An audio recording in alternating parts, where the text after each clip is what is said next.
Hello everyone and welcome back into the GSMC Dead Ball Sports Podcast for our penultimate episode of at least my tenure as your faithful host. My name as always is Christopher Shepard. This is the second to last time you'll be hearing me. It's been a ride. I'm going to talk about it a little bit more tomorrow, but ultimately excited to have had this experience, been able to talk to you guys, interact with you guys, whether it be through the comments section. So a little bit bittersweet as we're winding down my tenure here.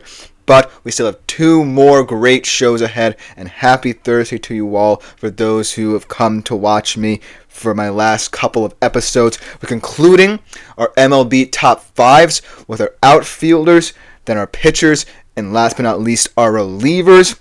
Then we're going to do something a little bit different here, me talking about why some specific teams are equipped to win the World Series this year, starting off with the crosstown rivals in the tri-state area, the New York Mets and the New York Yankees. They should be fascinating segments. Both of these teams have great shots of winning it all this year, but they have some challenges ahead that I want to address, so it should be a fun show. I'm really excited because these are my last couple of days and I want to make these shows as fantastic for you as possible. But before we get into any of that good content, I do want to remind you all to like, follow, and subscribe to the show and the network if you haven't done so already. Even though I am leaving, there are still going to be a lot of great shows, a lot of new show hosts to interact with throughout the network. So if you want to keep up to date with all the new content that comes out from here on out, like, follow, and subscribe. But if you want to continue to contribute and interact with the shows around the network a little bit more directly, avail yourselves of the Super Chat, Super Thanks, and Super Stickers features, as well as always the best way to leave your opinions, feedback, input for the network, all the shows around the network. Go support every single person contributing to the network. It always makes our shows that much better when you, our faithful audience, interact with them. And I'm just so happy to have found my own core audience as well throughout my time here. Without further ado, let's jump right into our first segment of today's penultimate show, starting off with one of our final MLB top fives, talking about the outfielders. Not a lot of them get as much love as they need to, especially the center fielders, and that's going to be the interesting through line of this list. All of these players, all five of them, are corner outfielders. No center fielders have made this top five outfielders list. It's no indictment of them, but I just think there are so many talented players that can shift around the outfield for you in Major League Baseball that it's difficult to really pin them down to the identity of a singular trait in the outfield, so to speak. Like, there are fantastic center fielders in their own right, and we can make a whole list of them. But these corner outfielders really stand above some of those natural out-and-out center fielders, in my opinion. So without further ado, let's just rank them for you all, shall we? It should be a good list, and I'm really excited to conclude my MLB top fives ahead of this season. Starting off with our number 5 outfielder, very familiar guy, you might have heard of him, Juan Soto. Big money move across town to his former team's big rivals in the New York Mets. 15 years, $765 million. I don't need to tell you why the Mets paid that sum. He's an incredible player. But I do want you, if you are a baseball fan, to think about this in terms of his salary. Because I can give you all the stats, and they'll be fantastic in their own right. And I want you to think about the impact of this salary, because this is probably the biggest salary we might ever see in the history of Major League Baseball. Because I don't know if there's going to be anyone that could garner that amount of money anytime soon. The Mets have committed more value in tickets for Soto's family per game than the salary of their own manager, Carlos Mendoza, for 2025. That is incredible to ponder. Soto's family adds more value to the Mets than their own manager. That's incredible to behold, but he is worth every single penny. sometime this season, he's going to collect career hit number 1,000, and he's going to be someone who could be in the reckoning to be one of the final players ever to reach the 3,000 hit club. And doing it in New York, still in New York for that matter, is going to put him in the national spotlight for the next decade and a half, and hopefully will also bring him in some World Series as well to bolster his case for Cooperstown. We already know how excellent an athlete is, and he's just a couple World Series away from truly cementing himself as a future Hall of Famer. So he should be on this list. He comes in at number 5. Then number 4, someone who kind of had a down year last year, but for a team that I think are going to get back to where they were just 2 years ago, he should still be a fantastic player, and that is Corbin Carroll. He's had a lot of positional changes throughout his career, could even play in the infield when all is said and done, if need be, but he kind of went through what they call in sports that sophomore slump. It's always a classic thing that happens to all these sophomore athletes in any major league for that matter. But still, a common thread for all of these lists is that even when players such as Corbin Carroll kind of hit a slump, kind of hit a roadblock, they still managed to put up elite stats. He still managed to score 121 runs, steal 35 bases, and still play excelling, for that matter, at the defensive side of the game. In fact, over his final 56 games of the year, he scored 56 runs, had a 931 OPS.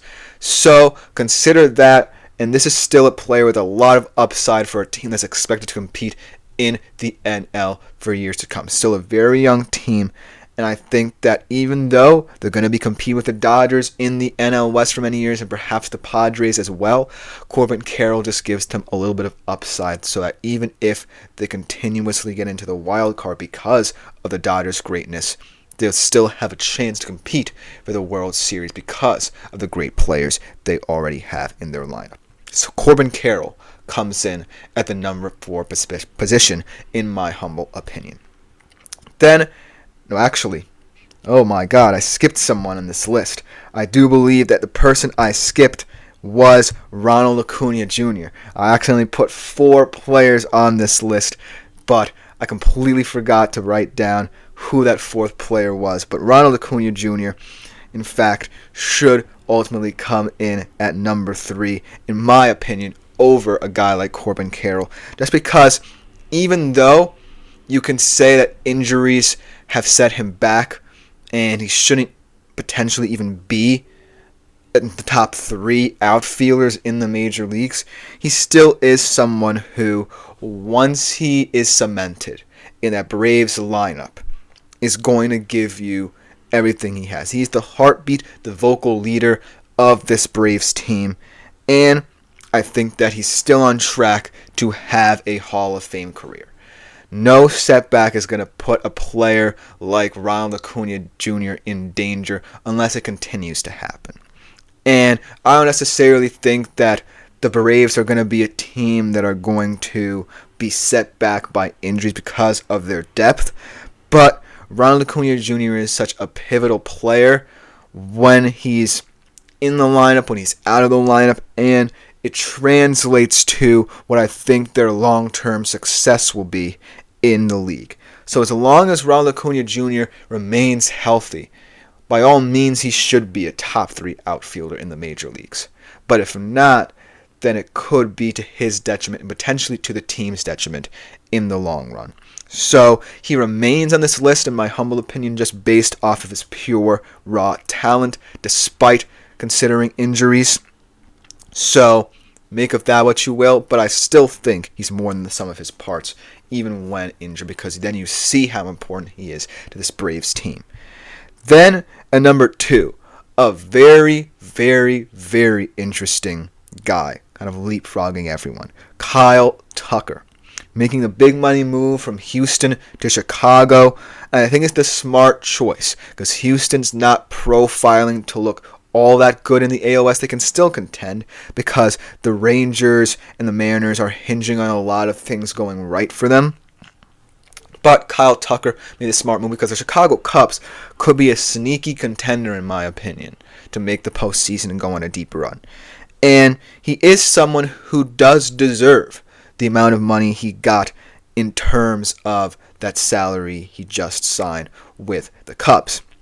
But in terms of stats, he really is impressive because last year he was dealing with an injury, and Houston really was kind of a team that meandered its way into the postseason. But in 277 at-bats, he garnered 13 doubles, 23 homers, and 56 walks, and only 54 strikeouts, and that was a total of 4.7 WAR. So Kyle Tucker almost certainly deserves to be on this list. Maybe not as high as some of you would think, but I feel he certainly deserves to be at the very least in the top 5. And if you don't think similar to me, then let me know in the comments. But I truly believe he's done enough, earned this move, and most importantly can help this Cubs team improve in the long run because they are on the precipice of being a solid team in the NL. And Kyle Tucker can take that over that hump. But he's not as good as our number 1 outfielder, Aaron Judge. Now, this could impact him in a lot of ways, the absence of Soto. But one way that it impacts him positively is that he can move to his natural right field position because last year, Soto forced him into center field. But now that he's gone, he moves back to his natural position, so defensively, we could see him kind of get back to where he once was.